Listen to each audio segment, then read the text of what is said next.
우리가 함께 볼 말씀은 시편 37편 1절에서 11절 말씀입니다. 제가 먼저 읽고 함께 교독하겠습니다. 악을 행하는 자들 때문에 불평하지 말며 불의를 행하는 자들을 시기하지 말지어다. 그들은 풀과 같이 속히 배임을 당할 것이며 푸른 채소같이 쇠잔할 것이미로다. 여호와를 의뢰하고 선을 행하라. 땅에 머무는 동안 그의 성실을 먹을거리로 삼을지어다. 또 여호와를 기뻐하라. 그가 내 마음의 소원을 내게 이루어 주시리로다. 내 길을 여호와께 맡기라. 그를 의지하면 그가 이루시고 내 의를 빛같이 나타내시며 내 공의를 정오의 빛같이 하시리로다. 여호와 앞에 잠잠하고 참고 기다리라. 자기 길이 형통하며 악한 꾀를 이루는 자 때문에 불평하지 말지어다. 분을 그치고 노를 버리며 불평하지 말라. 오히려 악을 만들 뿐이라. 진실로 악을 행하는 자들은 끊어질 것이나 여호와를 소망하는 자들은 땅을 차지하리로다. 잠시 후에는 악인이 없어지리니 내가 그곳을 자세히 살필지라도. 함께 읽겠습니다. 그러나 온유한 자들은 땅을 차지하며 풍성한 화평으로 즐거워하리로다. 아멘. 이 시간 함께 옆 사람과 인사 나누기를 원하는데요. 참 온유해 보이십니다 라고 인사를 나눠볼까요? 네, 참 온유해 보이십니다. 네, 진심을 담으셨을까요? 네, 참 얼굴을 보기만 해도 기쁜 우리 공동체와 함께 예배드릴 수 있음에 감사드립니다. 성경에는 온유하다라는 말이 자주 나옵니다. 자주 등장하는데, 온유는 따뜻할 온자에 부드러울 유자를 사용해서 따뜻하고 부드럽다라는 뜻을 지닙니다. 오늘 이렇게 주변을 아까 둘러보면서 인사를 나눴듯이 우리 주변에 참 따뜻하고 부드러운 분들이 많은 것 같습니다. 그렇게 생각하시나요? 네, 내 옆에 있는 분들이 따뜻하고 부드러운 사람들이죠. 네, 함께 읽은 시편 37편에는 온유한 사람들에게 주시는 은혜와 복이 있습니다. 땅을 주신다고 하시기도 하고 또 하나님의 손으로 붙들어 주시겠다고 약속하기도 하십니다. 우리 흩어진 화평 모든 식구들에게 이렇게 하나님이 함께 하시는 온유의 은총과 복이 함께 하기를 축복합니다. 오늘 본문을 통해서는 여호와께서 기뻐하시는 온유가 무엇인지, 또 그렇게 기뻐하시는 온유한 자가 되려면 어떻게 하여야 하는지에 대해 함께 은혜를 나누고자 합니다. 오늘 본문 11절은 이렇게 말씀합니다. 그러나 온유한 자들은 땅을 차지하며 풍성한 화평으로 즐거워하리로다 라고 말씀하시죠. 시편 37편의 주인공은 바로 이 온유한 자입니다.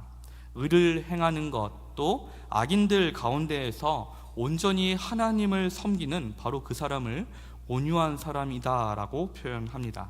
그리고 그 온유한 자를 위한 위로와 격려의 말이 37편의 주된 내용이 됩니다. 그래서 만약 제가 이 시편 37편에 제목을 하나 붙여본다면 온유한 자를 위한 길라잡이, 혹은 온유한 자를 위한 지침서, 혹은 위로서라고 붙이고 싶습니다. 여기 가장 중요한 단어가 오늘 바로 온유인데요. 온유라는 말은 히브리어로 여러 가지 뜻이 있습니다. 그 중에서 크게 세 가지로 뜻을 압축하자면 이렇게 되는데요. 네, 이 온유는 아나브라는 히브리어 언어로 되어 있고요. 첫 번째로는 가난한 자라는 의미가 있고, 두 번째로는 겸손한 자를 의미하고, 세 번째로는 온유한 자를 의미합니다. 먼저 첫 번째로 이 가난한 자는 게으른 사람들을 말하는 것이 아닙니다. 성경에서 가난하다라는 말은 부정적인 어감이 사용되지 않는데요. 성경에서 부정적으로 말하는 것은 게으른 사람을 말하는 것입니다. 이스라엘 공동체에는 원래 가난한 사람이 있으면 안 되었습니다. 왜냐하면 가나안 땅에 들어갈 때에 하나님께서 각자의 분깃으로 땅을 나누어 주셨기 때문입니다. 땅의 소유권도 다시 팔 수가 없었습니다. 땅의 사용권만 주고 살 뿐이었죠. 그런데 가난한 자가 생겼다는 것은 땅을 억울하고 부당하게 빼앗겼음을 의미합니다. 하나님의 법 밖에서 이루어진 불법을 당한 것을 말하는 것이죠. 구약시대뿐 아니라 예수님을 믿고 살아가는 이 땅의 거룩한 성도들은 이 세상을 살아가면서 수많은 억울한 일들과 부당한 일들, 또 하나님의 법 바깥에 있는 일들을 당할 때가 많습니다. 그리고 악한 일을 행하는 사람들이 잘 나가는 것처럼 보일 때도 많습니다. 그런 일들을 볼 때마다 우리의 마음이 상하기도 하고 때로는 비교하게 되면서 불평을 하게 되는 것도 사실입니다. 그래서 35절은 이런 상황을 이렇게 표현합니다. 내가 악인의 큰 세력을 본즉 그 본래의 땅에 서 있는 나뭇잎이 무성함과 같으나 라고 표현하는 것이죠. 그때나 지금이나 현실을 바라볼 때에 쉽게 사라지지 않을 것처럼 무성한 나무와 같이 악인들이 보인다라고 말합니다. 그런 세상을 바라보며 시편 기자는 불평하지 말 것을 이야기합니다. 본문 1절은 이렇게 말하죠. 악을 행하는 자들 때문에 불평하지 말며 불의를 행하는 자들을 시기하지 말지어다 라고 말씀합니다. 여기 불평하다라는 말은 스스로 불에 타다라는 의미를 가집니다. 그 마음이 맹렬하게 불에 타는 것과 같아진다는 것이죠. 단순하게 불만을 표하거나 볼멘 소리로 말하는 것이 아니라 내 안에 속에 불이 일어나서 화가 나게 된다는 말씀입니다. 우리는 단순히 남이 잘 되는 것만 봐도 속에서 불이 날 때가 있습니다. 남들과 나를 비교할 때에 그런 현상이 나타나는데요. 저도 학창시절 친구들과 저를 비교할 때 그런 마음이 들 때도 있습니다.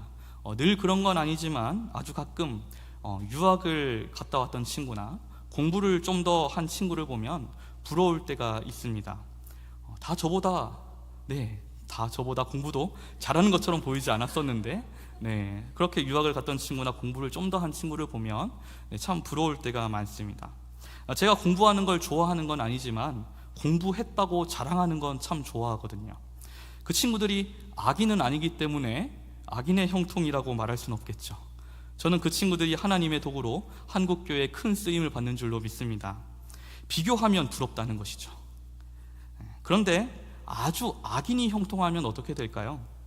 정말 마음속에 분노가 일어나지 않을까요? 성경은 그러지 말라고 말씀합니다. 무엇을 하라고 하시냐면 기뻐하라고 하십니다. 4절을 볼까요? 또 여호와를 기뻐하라. 그가 내 마음의 소원을 내게 이루어 주시리로다 라고 말씀합니다. 불평하며 마음속에 불을 지르지 말고 하나님 여호와를 기뻐하라고 말씀하는 것이죠. 여기 기뻐하다라는 말은 맛있는 음식을 달콤하고 또 즐겁게 누리고 즐기는 것을 의미합니다. 그러므로 남과 나를 비교하며 불평하고 불만하는 것은 마음속에 있는 그 기쁨을 빼앗아 간다는 것이죠. 음식으로 아까 이미지를 했는데 음식으로 친다면 음식이 식거나 불어버린 것을 말합니다.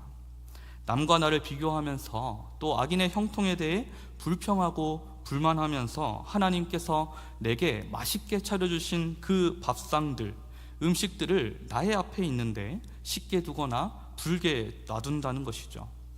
마음의 소원을 이루어 주신다는 것은 기도의 응답의 체험을 누림을 말합니다. 하나님과의 관계가 가까워지는 것을 말하는 것이죠. 그렇다면 반대로 여호와를 기뻐하지 않는다면, 지금 내 앞에 차려진 밥상을 즐겁게 여기지 않는다면 말이죠, 하나님과의 관계가 가로막히게 되는 것을 의미합니다. 내 안의 분노와 미움의 감정들이 하나님과의 관계를 막아서게 되는 것이죠. 그 분노가 하나님을 향하지 않더라도 말입니다. 그래서 8절은 이렇게 말씀합니다. 분을 그치고 노를 버리며 불평하지 말라. 오히려 악을 만들 뿐이라 라고 말합니다. 불평과 분노는 악을 만들게 된다고 말씀합니다. 오히려 의인의 길이 아니라 악인의 길을 향하게 된다고 말하는 것이죠. 그럼 어떻게 해야 할까요? 어떻게 해야 하나님이 차려주신 나의 밥상을 기쁨으로 누리고 즐겁게 즐길 수 있을까요? 5절에는 이렇게 말씀합니다. 너의 길을 여호와께 맡기라. 그를 의지하면 그가 이루시고 라고 말씀하죠. 맡기다라는 말은 큼지막한 돌을 굴려버리는 것을 의미합니다. 돌을 굴리면 어떻게 될까요? 다시는 나에게 오지 않는 것이죠. 그리고 내게서 멀리 영영이 떠나버리는 것을 의미합니다. 베드로전서 5장 7절이 이 여호와께 맡기는 것에 대해 이렇게 말씀하는데, 너희 염려를 다 주께 맡기라. 이는 그가 너희를 돌보심이라 라고 말씀하죠. 하나님을 의지하라고 말씀합니다. 나의 감정과 생각들을 있는 그대로 표출하면서 살아가는 것이 아니라 하나님을 기뻐하기로 작정하는 것, 하나님께 엎드리는 것, 하나님을 의지하라고 말씀합니다. 주님께 맡겨드리라고 말씀합니다. 그런 사람을 우리는 어떻게 표현할 수 있을까요? 성경에는 그런 사람을 겸손한 사람으로 말합니다. 사람 앞에 비굴하고 아부를 떨며 사는 그런 겸손이 아니라 하나님 앞에 우리를 모두 맡겨드리는 삶, 하나님께 우리를 의지하고 의뢰하는 사람을 겸손한 사람이라고 말합니다. 가난하고 빼앗기고 억울한 상황 가운데서 내 마음에 불이 일어나고 깊은 절망이 나를 찾아올 때에 그럼에도 불구하고 꺾이지 아니하고 무너지지 아니하고 하나님께 의지하는 사람을 겸손한 사람이라고 표현하는 것이죠. 그래서 아나부의 두 번째 뜻이 바로 겸손이 됩니다. 그 겸손이 모여서 성품이 될 때에 그런 사람을 온유한 사람이다 라고 말할 수 있는 것이죠. 그러므로 겸손함과 온유함은 수동적인 단어가 아니라 적극적인 행동을 포함하게 됩니다. 아까 온유라는 단어는 부드럽고 따뜻함을 표현한다고 했는데 그보다는 더 적극적이고 날카로울 수가 있는 것이죠. 단순하게 성적으로나 선천적으로 주어진 어떠한 겸손과 어떠한 온유가 아님을 말합니다. 7절에는 겸손하고 온유한 사람들이 행해야 할 것을 말하는데요, 이렇게 말씀합니다.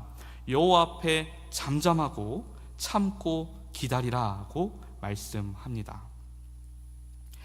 우리는 종종 잠잠하고 참고 기다리는 의미를 오해하곤 합니다. 인내에 대해서 말할 때에 그저 가만히 있으면 된다는 의미로 받아들이곤 합니다. 그런데 이 자세히 들여다보면 그 뜻이 그렇지가 않습니다.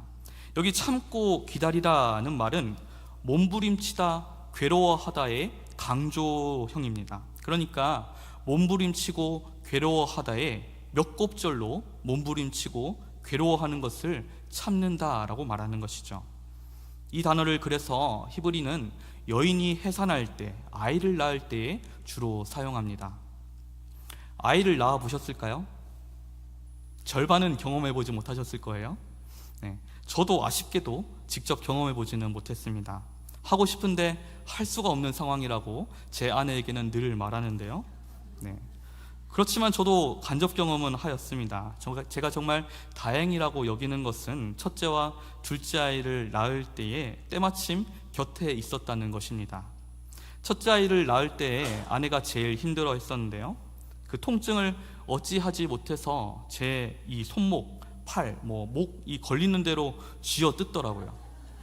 경험해 보셨을까요?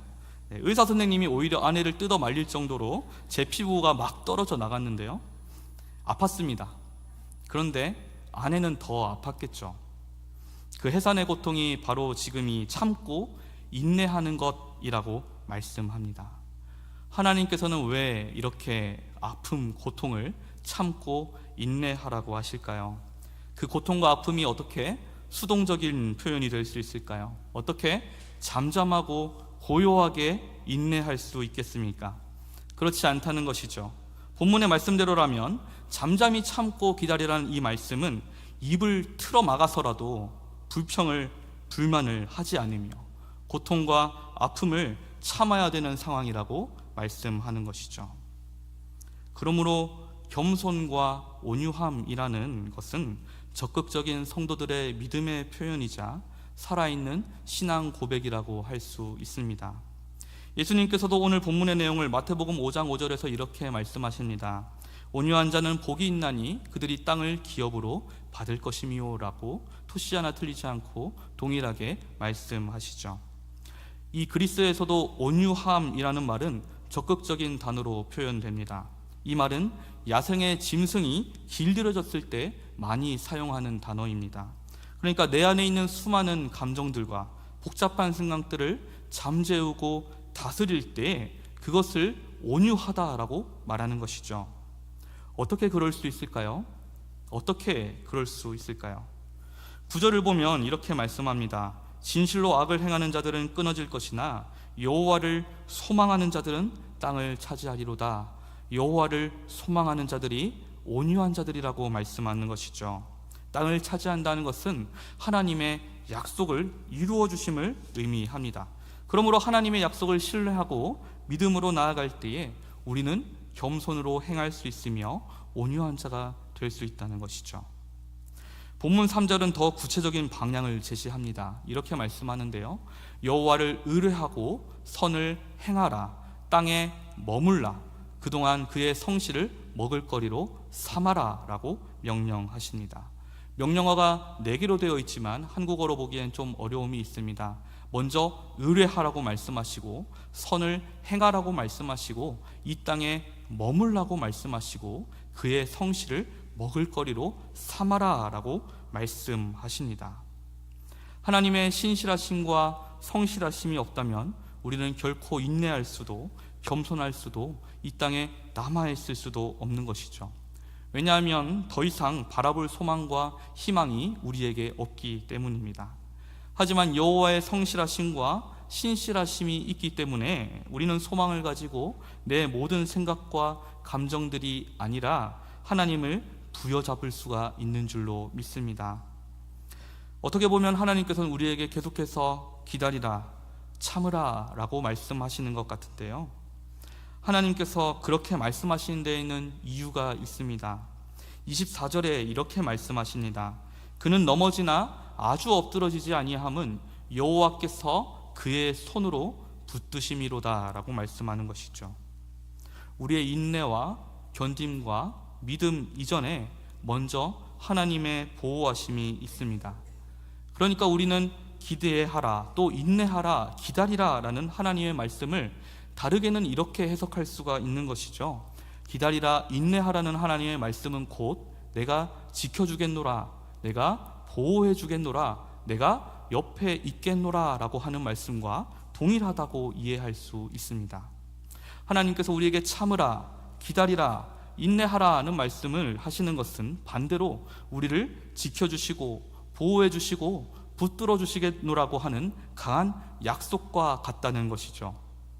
우리의 손을 누구보다도 강하게 붙잡고 계시기에 기다리라고도 말씀하시고 인내하라고도 말씀하고 계신다는 것입니다.